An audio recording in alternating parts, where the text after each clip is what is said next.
Quiet competence keeps you invisible because power does not wait to discover what you refuse to make legible. You may be better than the louder man, but if his value has proof and yours only has intention, he will be trusted first. That is not always injustice. Sometimes it is weak signaling disguised as humility. Machiavelli understood this. People judge what they can see before they risk trusting what they cannot verify. Your hidden skill may be real, but without an artifact, a metric, a clear result, and repeated evidence, the room cannot price you accurately. So they replace you with the man they understand. The trap is thinking visibility means vanity. It does not. Fake status performs authority. Strategic visibility documents value. Stop hoping good work will announce itself. Build proof so your competence becomes difficult to dismiss. Andy Weir proved this before The Martian became a global success. He did not begin with mass attention. He was not handed a powerful publishing machine. He did not wait for the right person to magically detect his talent from a distance. He made the work visible. He originally posted The Martian chapter by chapter on his own website. Readers could inspect the work, they could react to it, they could share it, they could ask for more. Then readers wanted an easier way to access it, so he released a Kindle version. That visible proof of demand later helped the book move into major publishing and film attention. Understand the sequence. The institution did not create the first proof. The proof came before the institution. The artifact came before the authority. The market did not discover invisible genius. It reacted to visible evidence. That is the first law of strategic visibility. Hidden talent waits to be discovered. Visible artifacts let the market start measuring you. And this is the question most quiet, competent men avoid because the answer humiliates them. Why does the man with average skill and clear proof get trusted before the man with deeper skill and no proof? Why does the room depend on you in private, but forget your name when opportunity is distributed? Why do people ask for your help quietly, then promote the man who speaks with more clarity, more evidence, and more command? Because competence does not become power until it becomes readable. Machiavelli wrote that men judge generally more by the eye than by the hand, because everyone can see, but only a few ever touch the real substance underneath. That is not just a line about reputation, it is a rule of opportunity. Employers see evidence before effort. Clients see proof before intention. Audiences see signals before depth. Decision-makers see what is framed, measured, repeated, and easy to understand. You may hate that reality. You may call it shallow. You may believe the world should look deeper. But power rarely operates according to what should happen. Power operates according to what can be recognized, priced, trusted, and used. If they cannot inspect it, they cannot trust it. That line should offend the part of you still waiting to be believed. Because if you do not understand this, you will lose quietly. You will lose promotions to men who are not better, only clearer. You will lose clients to people who show evidence while you ask to be believed. You will lose authority because no one can name what you do unusually well. You will lose money because your value gets compared only by price. You will lose credit because someone louder can claim the result you never documented. And eventually, you become replaceable. Not because you are useless, because your usefulness is not legible. That is the cold humiliation of hidden competence. You may be valuable, but if your value cannot be verified, the market treats you like risk. A manager cannot promote invisible impact. A client cannot buy invisible transformation. A company cannot protect invisible contribution. A room cannot respect invisible proof, Machiavelli wrote. Everyone sees what you appear to be, few really know what you are. Most quiet men live inside that gap. They know what they are. They know the late nights. They know the problems they solved. They know the pressure they carried. They know the moments when others came to them because they were the only person who could quietly fix the situation. But the room does not see private effort. The room sees what has been made visible. This is where many men become bitter instead of strategic. They say, "I worked harder than him." Maybe you did. They say, "I understand more than him." Maybe you do. They say, "He only knows how to talk." Maybe that is true. But if his work has proof and yours only has memory, he owns the visible position. If his value can travel without him and yours dies inside conversations, he has leverage, you do not. If he can point to the artifact, the result, the metric, the testimonial, the case study, and the repeated pattern, while you can only say, "Trust me, I am good," then you are forcing the room to take risk on you. And powerful rooms hate unnecessary risk. They do not reward the man for what he knows privately. They reward what others can recognize, price, trust, and repeat. This is where quiet, competent men lie to themselves. They say, "I do not want to brag." But sometimes that is not humility. It is fear wearing clean clothes, fear of being judged, fear of being seen trying, fear that once the work is visible, it can be rejected, fear that if the world measures your output, your private identity may not survive the comparison. So the man stays quiet. He does good work. He solves hidden problems. He becomes dependable. He becomes useful. But he leaves no artifact, no metric, no frame, no proof. Then, one day, a clearer man steps into the room with a simple story, a measurable result, a clean portfolio, and a confident explanation. And the quiet man calls it unfair. Sometimes it is unfair, but sometimes it is not. Sometimes the quiet man was not beaten by fake confidence. He was beaten by legibility. Look at Jason Fried and the team behind 37 Signals, the company that built Basecamp. Basecamp was not born from vague ambition. It came from a specific operational problem. 37 Signals needed a better way to manage client work and communication. They built a tool for their own pain first, then turned that working solution into a product others could use. Basecamp describes its origin as coming from a need to stop embarrassing themselves in front of clients, and 37 Signals has explained that Basecamp was originally designed to manage their own client work. That matters because the proof did not begin as theater. It began as a solution to a real problem. Client work was becoming difficult to manage cleanly. They built an internal tool. The tool solved a repeated operational pain. Then that internal competence became an inspectable system other people could use, evaluate, and pay for. That is the difference between being useful and being undeniable. The useful man solves a problem once. The undeniable man turns the solution into evidence. The useful man is remembered by people who already trust him. The undeniable man creates proof that can travel without him. And that is what most quiet men never build. Proof that can travel. They do the work, but the work stays trapped inside conversations. They make good decisions, but the decisions are never documented. They improve outcomes, but the before and after is never measured. They help the team, but nobody can point to the exact costs they removed.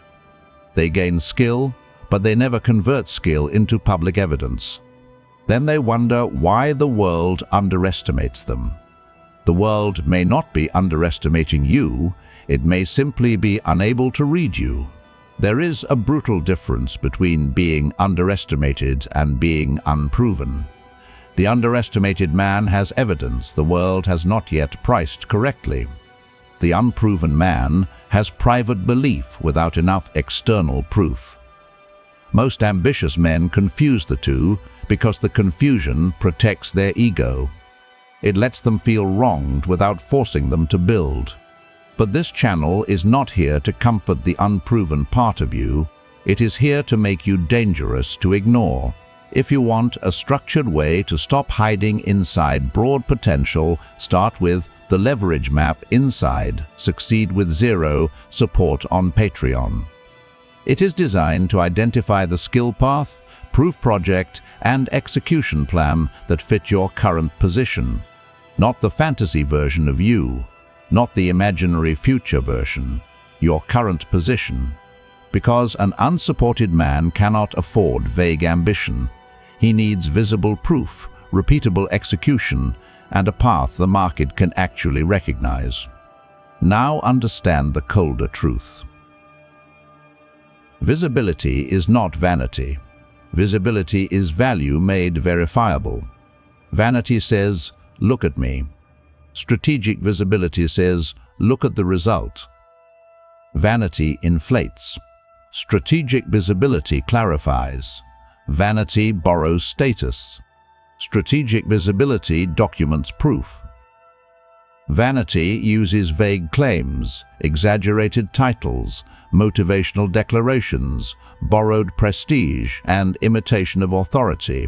Strategic visibility uses finished work, specific results, client outcomes, documented decisions, repeated delivery, and credible third-party validation. The doctrine is not, "Look powerful." The doctrine is, "Make real value easier to verify." This is where the game changes. You are not trying to become louder. You are trying to become harder to dismiss. You are not trying to perform authority. You are trying to remove uncertainty. You are not trying to beg people to see your worth. You are trying to build evidence so strong that ignoring you becomes irrational. The first layer is artifact. An artifact is something inspectable, a portfolio piece, a written analysis, a finished project, a dashboard, a product, a documented process, a public demonstration. Something another person can see without needing access to your private mind. Without an artifact, your contribution dies after delivery. The task gets completed. The pressure disappears. The team moves on. The client feels relief. The manager forgets the details. Someone else summarizes the win. And you remain the quiet man in the background who made the outcome possible but never made the evidence portable. That is not humility. That is poor power management. If your work cannot be inspected, it cannot travel. If it cannot travel, it cannot build reputation outside the small circle that already knows you. And if your reputation depends only on people remembering you generously, your power is fragile. A serious man leaves evidence behind him, not noise, not empty posting, not self-worship, evidence. The second layer is metric. A metric shows what changed.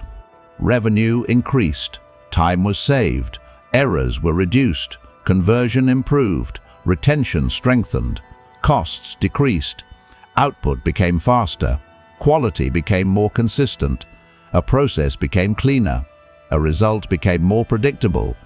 Without a metric, your effort becomes a story instead of evidence. And stories can be doubted. You say, "I helped improve the process." The room hears vagueness. You say, "I reduced the time required to complete this process by nearly half." Now the room has something to evaluate. You say, "I worked hard on the project." The room hears effort. You say, "This project helped remove repeated errors that were costing the team time every week." Now the room hears consequence. The market does not pay for your emotional exhaustion, it pays for changed outcomes.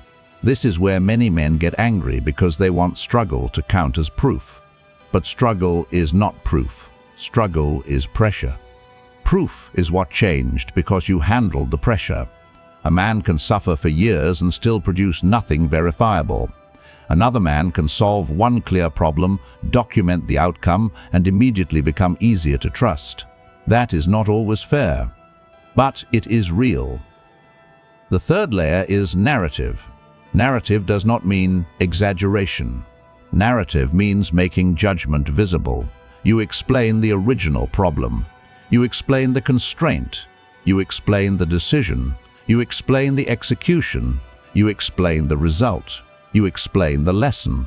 Without narrative, people may see activity but miss intelligence. This matters because competent men often assume the work is obvious. It is not. Decision makers are busy. Clients are distracted. Audiences are skeptical. Employers are comparing you against other people who may be less capable but easier to understand. If you do not frame the meaning of your work, someone else will frame it for you, or worse, nobody will frame it at all. A result without narrative can look accidental. A result with narrative reveals judgment. And judgment is where status begins. A task performer can complete instructions. A problem owner can explain why the instructions mattered, what was at risk, what decision changed the outcome, and what should happen next. That is why narrative is not decoration. It is evidence of command. The fourth layer is repetition. One result can look accidental. 2 results create curiosity. 3 results begin to create reputation. Repeated evidence is how the market separates luck from capability. This is the layer that destroys fake status. A man can fake confidence once. He can exaggerate one claim. He can inflate one achievement. But repetition exposes him. Repetition reveals whether there is a system underneath the signal. If you want to become difficult to dismiss, do not rely on one impressive moment. Build a pattern. Let people see that the result was not luck. Let them see that your judgment repeats. Let them see that your skill survives pressure, context, and time. Artifact makes you inspectable. Metric makes you valuable. Narrative makes you understandable. Repetition makes you credible. This is how competence becomes bargaining power. Machiavelli wrote that in the actions of men, one judges by the result, not by your private intention, not by your silent suffering, not by how badly you want to win, by the result. So stop presenting yourself as a hard-working man. Hard work is not a position. It is not a strategy. It is not a market signal strong enough by itself. Present evidence that a specific problem becomes less expensive, less chaotic, less uncertain, or more profitable when you touch it. That is the language of leverage. A man without proof must ask to be believed. A man with proof gives the room less room to doubt him. And that is where the old identity has to break. You are not here to become louder. You are here to become harder to dismiss. The old identity says, if I am good enough, they will notice. Bury that belief. Good work does not possess a voice. Someone must identify it. Someone must document it. Someone must frame it. Someone must connect it to an outcome. Someone must communicate why it matters. Someone must distribute it to the right people. The new identity says, my competence must leave evidence. This is not a small adjustment. This is a change in how you move through the world. The old man waits to be discovered. The new man builds proof until discovery becomes unnecessary. The old man hopes someone important will finally understand him.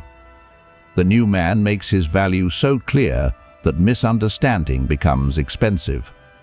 The old man performs loyalty, patience, and quiet effort, then grows resentful when nobody rewards him. The new man understands that institutions do not protect invisible contribution.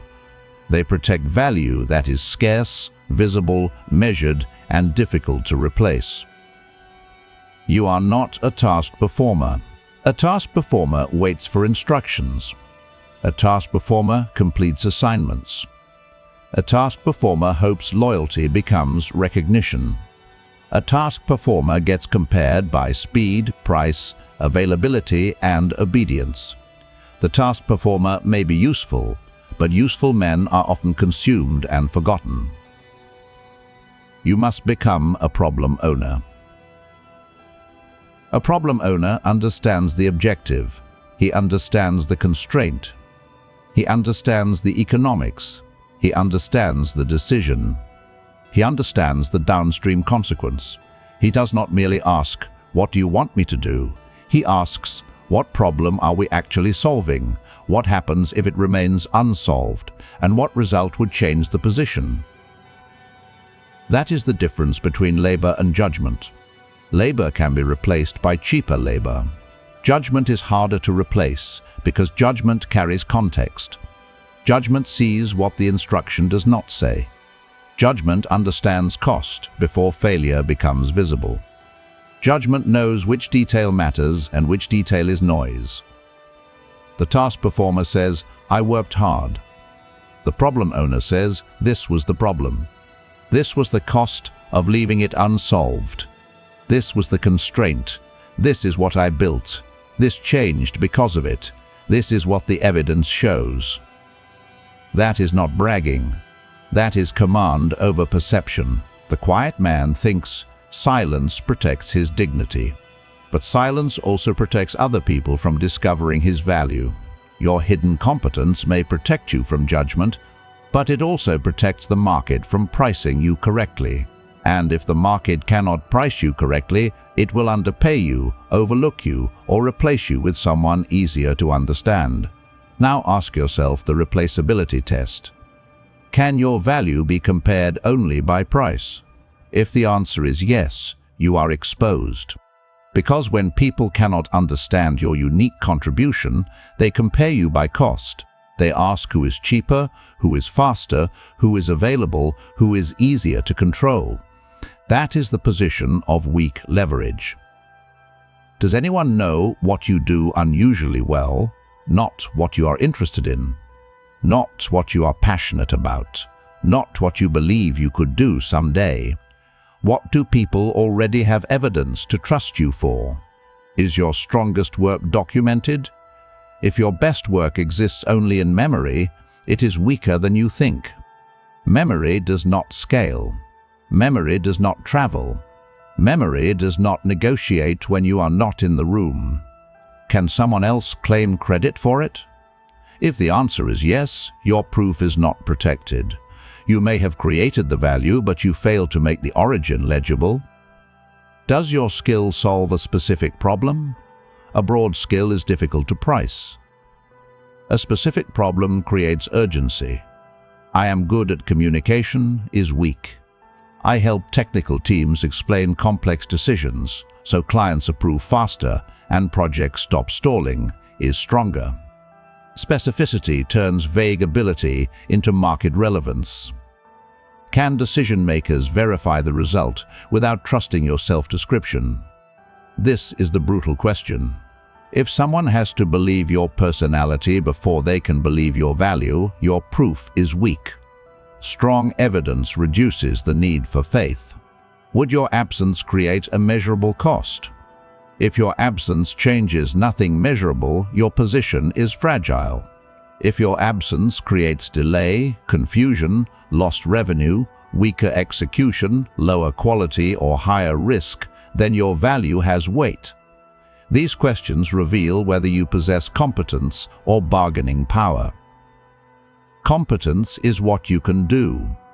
Bargaining power is what others can verify, trust, need, and fear losing. There are many men with competence. There are fewer men with leverage. The difference is not always intelligence. The difference is proof, positioning, and repetition. Now the deeper question appears. How do you become visible without becoming fake? You build a proof portfolio, not a giant archive. Not a chaotic folder filled with unfinished work, vague screenshots, and random claims. A controlled body of evidence. A proof portfolio is not made to impress your ego. It is made to reduce uncertainty for the person deciding whether to trust you. It should contain 3 strong artifacts, not everything you have ever touched. 3 strong artifacts that represent the kind of problem you want to be trusted with. Each artifact should prove something specific. One may prove technical ability, one may prove judgment, one may prove communication, One may prove consistency. One may prove that you can take a messy problem and turn it into a clean result. Each artifact needs one measurable result. A result does not always need to be dramatic. It needs to be clear. Time saved. Errors reduced. Revenue protected. Conversion improved. A process simplified. A decision clarified. A client retained. A system documented. A repeated pain removed. Each artifact needs a concise explanation of the strategic decision behind it. Do not merely show the finished work. Explain the pressure. Explain what was broken. Explain the constraint. Explain the choice you made. Explain why that choice mattered. This is where people see your mind, not just your output. Where appropriate, add external validation. A testimonial. A client response. A manager note. A user comment. A measurable adoption signal. A repeated request. Third-party validation matters because it proves your value did not exist only in your head. Then add a clear statement of the problem you solve. This line matters more than most men realize. If people cannot explain what you do, they cannot refer you. If they cannot refer you, your reputation remains trapped. A strong positioning sentence turns your competence into a handle other people can carry. Do not say, "I do many things." That is not power. That is fog. Say what problem you solve, for whom, and what changes when you solve it. Then give people a next step. A contact method. A call option. A service page. A simple instruction. A way to work with you, hire you, refer you, or follow your work. Proof without a next step creates admiration without movement. A proof portfolio stops you from re-explaining your value from zero every time an opportunity appears. It lets your evidence speak before your insecurity starts negotiating. But proof alone is not enough if nobody sees it. That is where most quiet men fail again. They finally build something useful, then hide it. They publish once, receive little response, and retreat. They treat silence as a verdict instead of feedback. They forget that reputation is not built by one act of visibility. Reputation is built by repeated evidence placed in front of the right people. So you need a visibility rhythm. One meaningful public artifact each week. Not noise. Not fake inspiration. Not empty declarations. One useful artifact that shows how you think, what you solve, and what kind of problems you understand. One case study each month. A case study teaches people how to trust you. It shows the before, the constraint, the action, the result, and the lesson. It turns invisible judgment into visible proof. One portfolio update after every measurable result. Do not wait until you need a job, a client, or money. That is when your desperation becomes visible. Update your proof while you are still calm. Build the evidence before the negotiation. One direct distribution block to relevant people. Do not throw your work randomly into the void and call it strategy. Send it to people who have the problem. Send it to people who serve the audience. Send it to decision makers, operators, founders, managers, clients, collaborators, or peers who can understand the value. One periodic review of your positioning. Ask yourself, is my proof still aligned with the opportunities I want? Am I proving the right thing? Am I attracting the right attention? Am I building evidence that increases leverage, or am I only creating activity? Visibility must become a process, not an emotional performance. If you only show your work when you feel confident, you will disappear whenever pressure rises. If you only network when you need help, you will look desperate. If you only update your proof when you need money, you will negotiate from weakness. The unsupported man cannot rely on being remembered. He must build evidence that speaks when he is not in the room. Run a 30-day public proof sprint. In the first week, select one problem and one audience. Do not say, "I help everyone." Broad potential is where weak positioning hides. Choose a narrow problem. Choose a specific type of person, company, client, or market. The narrower the target, the clearer the proof becomes. In the second week, produce one artifact that solves part of that problem. A guide, a teardown, a prototype, a dashboard, a before and after analysis, a documented process, a short product, a useful breakdown, something inspectable, something that makes your thinking visible. In the third week, test it, measure it, and improve it. Do not hide behind theory. Reality is the judge. Show it to people. Watch what they understand. Watch where they get confused. Watch what they ignore. Watch what they ask for next. Feedback turns private assumptions into external intelligence. In the fourth week, publish the case study and distribute it directly to people who have the problem, not randomly, strategically. This is where dignity has to become disciplined. Many men say they want opportunity, but they refuse the discomfort of distribution. They want recognition without exposure. They want trust without inspection. They want reward without making the work visible. That is childish. A quiet man without distribution is not noble. He is undiscovered inventory. And undiscovered inventory does not create leverage. You may feel resistance here. Good. That resistance is the exact enemy this video is attacking. Part of you still wants to be chosen without being measured. Part of you still wants someone to notice your potential without forcing you to convert it into proof. Part of you still wants the world to reward the private version of you that only you can see. That part must die. Because the market does not owe your inner identity a throne. It responds to evidence. The world may have doubted you. Your family may not understand your ambition. Your friends may not share your standards. Your environment may not recognize the man you are trying to become. But none of that removes your responsibility to build proof. No support is not proof that you cannot win. It is proof that you cannot afford to remain unreadable. If this message is exposing the exact gap you are living in, do not just consume it and return to invisibility. Go to Succeed with Zero Support on Patreon and start with the Leverage Map. Use it to identify the skill path, proof project, and execution plan that match your current position. The goal is not motivation. The goal is evidence. Build the first proof project. Make your value inspectable. Give the market something real to recognize. Because the unsupported man has no room for vague potential. He needs structure. He needs proof. He needs leverage. He needs a body of evidence that makes disbelief expensive.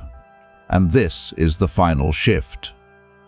Stop being silently useful. Become visibly credible.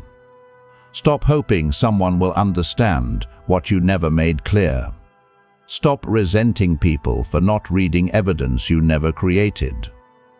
Stop confusing privacy with power when that privacy is costing you money, status, and opportunity. Privacy has its place. Silence has its place. But hidden competence is not power. Hidden competence is only stored possibility. Power begins when possibility becomes evidence. Power grows when evidence becomes reputation. Power expands when reputation creates options. Options are what change your life. Options let you leave weak rooms. Options let you negotiate without begging. Options let you reject disrespect. Options let you choose better clients, better work, better environments, better alliances. Options let you stop needing permission from people who were never going to understand your path anyway. That is what this is really about. Not attention, not vanity, not performance. Leverage. The man with leverage does not need to explain himself endlessly. His proof arrives before he does. His work creates memory. His results create trust. His repetition creates reputation. His absence creates cost. That is the man you are trying to become. Not louder, not fake, not desperate to be seen. Documented, measured, not desperate to be seen. Documented, measured. Understandable. Repeated. Difficult to dismiss. So build the artifact. Attach the metric. Frame the narrative. Repeat the result. Package the proof. Distribute it to the right people. Then do it again. Because one day, the room will have to choose between the man who only claims potential and the man whose evidence already reduced uncertainty. Be the second man. The next question is not whether you need proof. You do. The next question is, which proof project will change your position fastest? Build the wrong evidence and you stay busy. Build the right evidence and the market finally knows what to trust you for. No support, no network, no excuses. Build anyway. Final command. Stop hoping substance will announce itself. Make the evidence impossible to misread.